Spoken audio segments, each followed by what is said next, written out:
साल 2005 film Batman begins Christopher Nolan के निर्देशन में बनी। अरबपति ब्रूस वेन खुद को खोज रहा है, अपने बटलर अल्फ्रेड से कहता है लोगों को उनकी उदासीनता से बाहर धकेलने के लिए किसी ड्रामेटिक उदाहरण की जरूरत पड़ती है। मैं ब्रूस वेन रहते हुए वैसा नहीं कर सकता।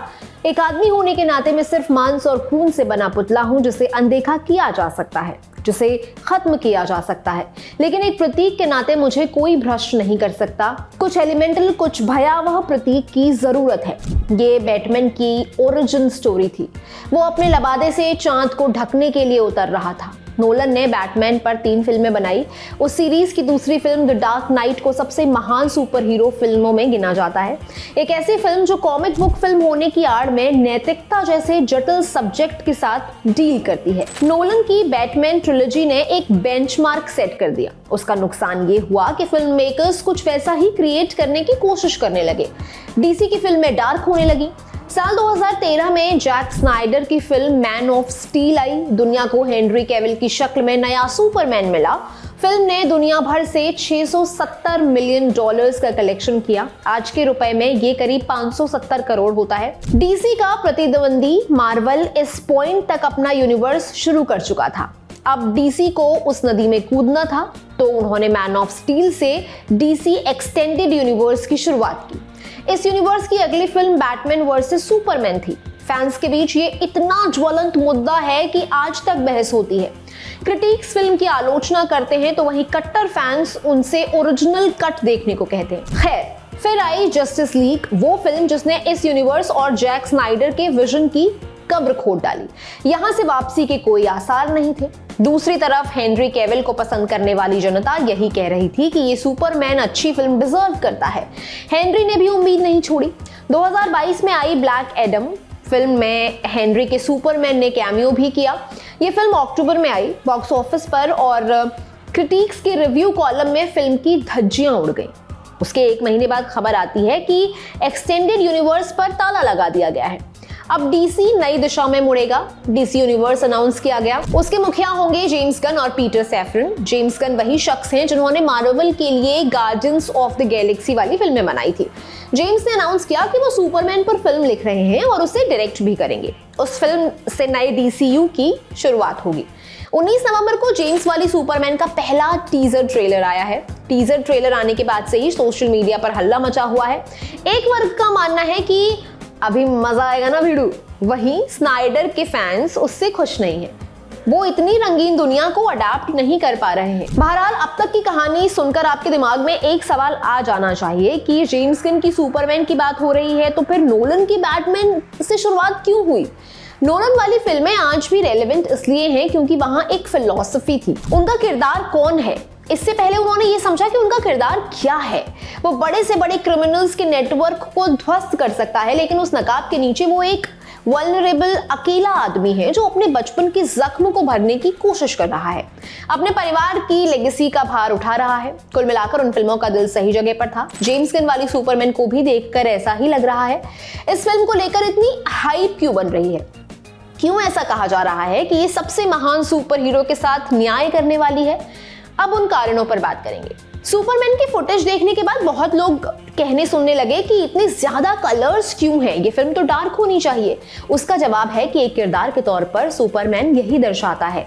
वो उम्मीद यानी होप की किरण है। सुपरमैन वो हीरो है जो भयानक परग्रहियों से टक्कर लेता है, लेकिन वो ऐसा हीरो भी है जो पेड़ पर चढ़ी बिल्ली को नीचे उतारता है। वो ऐसा हीरो भी है जो किसी बुजुर्ग महिला को रास्ता पार करवाता है। दुर्भाग्य से हम में से बहुत सारे लोग सुपरमैन को सिर्फ उसकी शक्तियों से जानते हैं, कैसे वो हवा की भांति उड़ सकता है, कैसे उसकी आंखों से पिघलाने वाली लेजर निकलती है, लेकिन उसकी सबसे बड़ी शक्ति कुछ और है।